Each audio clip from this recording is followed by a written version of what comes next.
اس کی گردن میں رسی بندھی ہوئی تھی. اس کی گردن پھانسی دینے کی وجہ سے لمبی ہو گئی تھی. بجلی دوسری بار چمکی تو پھر اس کی نیلی روشنی لٹکتی ہوئی لاش پر ساکت ہو گئی. لاش اسے صاف دکھائی دینے لگی. پہلے وہ یہی سمجھا کہ شاید یہ آرتی کی لاش ہے، لیکن یہ آرتی کی لاش نہیں تھی. لاش کا چہرہ انتہائی ڈراؤنا تھا. کالے بال سرکنڈوں کی طرح کھڑے تھے، آنکھیں انگاروں کی طرح دہک رہی تھیں، چہرے کا رنگ سیاہ اور سرخ زبان باہر کو نکلی تھی. اچانک لاش میں حرکت پیدا ہوئی اور اس کی لٹکتی ہوئی زبان اندر چلی گئی. لاش زندہ تھی. لاش نے ایک طرف کو جھکایا ہوا سر اٹھایا اور جمشید کی طرف وحشت ناک آنکھوں سے دیکھتے ہوئے کہا، عامل جمشید، میں افریتی چڑیل ہوں، چڑیلوں کی سردار افریتی چڑیل. تم نے میرا آدھا چلا کیا ہے. تیرے ادھورا چلا کرنے سے میں پھانسی پر لٹک گئی ہوں. تیری وجہ سے مجھ پر قیامت ٹوٹ پڑی، مگر میں زیادہ دیر تک اس سنکٹ میں نہیں رہوں گی. بہت جلد میرا کشٹ پورا ہو جائے گا. اس کے بعد میں تجھ سے اپنا ادھورا چلا کاٹنے کا بدلہ لوں گی اور تجھے اسی طرح پھانسی دے کر لٹکا دوں گی. عامل جمشید اس حقیقت سے باخبر تھا کہ اگر کسی چڑیل کا چلا ادھورا چھوڑ دیا جائے تو چلا الٹ ہو جاتا ہے، تو پھر چلا کرنے والوں کو زندہ نہیں چھوڑتی اور اس کی جان کی دشمن بن جاتی ہے، کیونکہ ادھورا چلا کرنے سے اس چڑیل پر کوئی نہ کوئی جان لیوا وبال ضرور پڑ جاتا ہے. وہ خوفزدہ ضرور ہو گیا، لیکن اس نے اپنے حواس قابو میں رکھے. اس نے کالے جادو کے عامل کی حیثیت سے کہا، افریتی، میں تمہارا چلا پورا نہیں کاٹ سکا، اس میں میرا کوئی قصور نہیں. یہ قصور اس آتش پرست جادوگر کی بدرو کا ہے جس کی کھوپڑی چلا کرنے سے 2 ٹکڑے ہو گئی اور اس نے مجھے ہلاک کرنا چاہا اور میں ڈر کر قبر میں سے بھاگ گیا. افریتی چڑیل نے اپنی ڈراؤنی آواز میں کہا، میں کسی آتش پرست جادوگر کو نہیں جانتی. مجھے تیری وجہ سے پھانسی ملی ہے، میں تجھ سے بدلہ ضرور لوں گی. یاد رکھ، میں چڑیلوں کی سردار ہوں، میں مروں گی نہیں. بہت جلد میرا سنکٹ ختم ہو جائے گا، پھر میں تجھے اسی طرح پھانسی پر لٹکاؤں گی. بجلی زور سے کڑکی اور اندھیرا چھا گیا اور افریتی چڑیل کی لٹکتی ہوئی لاش اس اندھیرے میں گم ہو گئی. جمشید اتنا دہشت زدہ نہیں تھا جتنا خوفزدہ تھا. نستور جادوگر کے بعد اب یہ چڑیل افریتی اس کی جان کی دشمن بن گئی تھی. وہ اندھیرے میں ہی کھڑا رہا. وہ افریتی چڑیل کو قائل کرنا چاہتا تھا کہ یہ اس کا قصور نہیں. اس نے کہا، افریتی، تم جانتی ہو کہ یہ میرا قصور نہیں تھا. مگر افریتی چڑیل کی طرف سے کوئی جواب نہ آیا. بجلی ایک کڑاکے کے ساتھ چمکی. اس کی روشنی میں جمشید نے دیکھا کہ درخت پر سے افریتی کی لاش غائب ہو چکی تھی.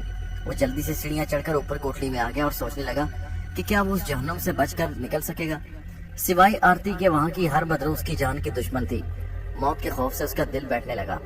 اتنے میں ایک بار پھر آرتی کی آواز سنائی دی، جمشید، کیا تم اوپر ہو؟ جمشید نے کوئی جواب نہ دیا. اس پر موت کا خوف طاری ہو گیا اور جسم ٹھنڈا ہونے لگا. افریتی چڑیل درخت سے اتر کر اسے پھانسی دینے کے لیے آ گئی تھی. سیڑھیوں کے کھلے دروازے میں زرد روشنی کا غبار نمودار ہوا اور اس غبار میں اسے آرتی اندر آتی دکھائی دی. جمشید سمجھ گیا کہ افریتی چڑیل اس کی دوست آرتی کی شکل بدل کر اس کو موت کے گھاٹ اتارنے آ رہی ہے. اس نے سہمی ہوئی آواز میں کہا، افریتی، مجھے معاف کر دو، مجھ سے بڑی بھول ہو گئی، مجھے جان سے نہ مارو. آرتی اس کے قریب آ گئی اور جمشید کے بازو کو پکڑ کر بولی، جمشید، کیا ہو گیا ہے تمہیں؟ تم ہوش میں تو ہو؟ جمشید پھٹی پھٹی آنکھوں سے آرتی کو دیکھنے لگا. تم آرتی ہو؟ آرتی نے کہا، ہاں میں آرتی ہوں. تم اتنے گھبرائے کیوں ہو؟ جمشید بولا، آرتی، ابھی میں نے افریتی چڑیل کو دیکھا ہے. اس نے تمہاری آواز میں مجھے نیچے بلایا. میں نے دیکھا کہ خوفناک شکل والی چڑیل کی لاش درخت سے لٹک رہی ہے. اس نے کہا، میں افریتی چڑیل ہوں. تو نے میرا چلا ادھورا چھوڑ کر مجھے پھانسی پر لٹکا دیا. میں تم سے اس کا بدلہ لوں گی. آرتی کہنے لگی، تم سچ بول رہے ہو؟ جمشید نے کہا، مجھے تمہارے آگے جھوٹ بولنے کی کیا ضرورت ہے؟ آرتی نے پوچھا، پھر یہ چڑیل کہاں سے آ گئی؟ جمشید بولا، کچھ معلوم نہیں. بجلی چمکی تو میں نے دیکھا کہ جس درخت پر افریتی چڑیل کی لاش لٹک رہی تھی اب وہاں سے لاش غائب ہو چکی تھی. آرتی نے جمشید کو حوصلہ دیتے ہوئے کہا، تم سے یہ غلطی ضرور ہوئی ہے کہ تم نے افریتی چڑیل کا چلا پورا نہیں کاٹا. افریتی زمین دوز مردوں اور بدروں کی دنیا کی سب سے خطرناک اور زہریلی چڑیل ہے اور وہ جس کے پیچھے پڑ جائے اسے مار کر ہی چھوڑتی ہے. پھر بھی تمہیں پریشان ہونے کی ضرورت نہیں. ماتا کا بچھو تمہاری حفاظت کرے گا اور پھر میں بھی تمہارے ساتھ ہوں. جمشید بیٹھ گیا، کہنے لگا، آرتی، مجھے ایسا محسوس ہونے لگا ہے کہ میری موت ان بدروں کی دنیا میں ہی ہوگی. مجھے یہاں سے زندہ حالت میں انسانوں کی دنیا میں واپس نہیں جا سکوں گا. آرتی کہنے لگی، اتنے مایوس کیوں ہوتے ہو؟ میں نے جب طے کر لیا ہے کہ تمہیں یہاں سے ضرور نکالوں گی تو پھر تم تسلی رکھو. یہ بتاؤ کہ افریتی چڑیل کے علاوہ تو یہاں کوئی زرد لاش وغیرہ نہیں آئی؟ جمشید بولا، تمہارے جانے کے بعد میرے ساتھ بڑا خوفناک واقعہ پیش آیا تھا. اور پھر جمشید نے آرتی کو سارے واقعات سنا دیے کہ کس طرح اس نے یہ حماقت کی کہ بارادری میں آ کر نیچے ایک زرد لاش کو دوسری لاش کو کھاتے دیکھ لیا اور لاش سیڑھیاں چڑھ کر اندر آ گئی. اس نے ڈر کر بارادری سے نیچے چھلانگ لگا دی. زرد لاش اس کے پیچھے لگ گئی. پھر کس طرح وہ ایک ویران کھنڈر کے اندر چلا گیا